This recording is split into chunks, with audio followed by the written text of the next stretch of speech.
Bulle numéro 18, quatrième partie, comment définir sa route. Tout d'abord, éliminez définitivement de votre esprit l'idée ou la tentation de suivre le même chemin qu'une personne de votre entourage qui l'a mené au bien-être. Dans notre vie, la détermination du chemin à emprunter sera différente en fonction de la personnalité de chacun. Pour rejoindre leur lieu de vacances, certains préféreront des chemins de pleine nature, même si ceux-ci sont un peu plus longs, mais plus agréables. Certains choisiront le chemin le plus rapide, même si celui-ci n'offre que des paysages maussades. Certains choisiront des chemins qui traversent des villes pour découvrir de nouvelles cultures et des architectures différentes. Certains choisiront les chemins les plus petits, mélangeant la mer, car ce genre de paysage émerveille toujours nos sens. Bref, chacun choisira le chemin qui lui convient, sachant que le plus important est qu'il nous mène à destination. À ce stade, vous comprendrez pourquoi je risque encore de vous décevoir en vous disant qu'il n'y a pas de route idéale, de route toute faite. Celle-ci va dépendre des deux premières étapes de votre démarche, à savoir 1. Définir qui vous êtes, et 2. Définir ce que vous voulez vivre.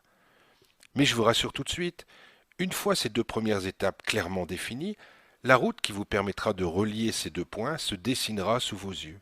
Elle deviendra très facile à trouver car vous saurez accorder de l'attention à tous ces signes, ces détails, ces gens, ces situations, ces événements qui vous apporteront les différents éléments qui jalonnent votre démarche.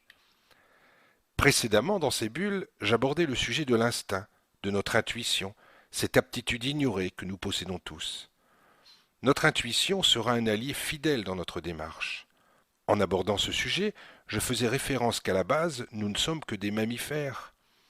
Quel point commun existe-t-il entre des oiseaux migrateurs, des saumons, des baleines par exemple? Eh bien, je pourrais ajouter à cette liste une multitude d'animaux.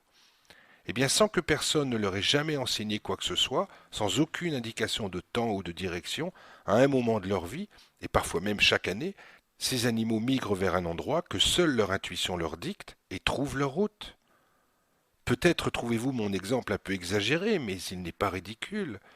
Combien d'entre nous ou dans notre entourage ont ressenti un jour qu'il fallait qu'ils fassent telle ou telle chose, qu'ils aillent à tel ou tel endroit? Nous avons tous cette capacité en nous. Il suffit juste de la réveiller, de la développer et de l'utiliser. Cependant, il vous faudra quand même donner régulièrement un petit coup de pouce au destin, provoquer certaines rencontres, discuter de vos projets avec des amis proches et même parfois de simples connaissances. Qui vous dit que la personne que vous croiserez lors d'une soirée ne possède pas des éléments importants qui vous aideront dans votre démarche?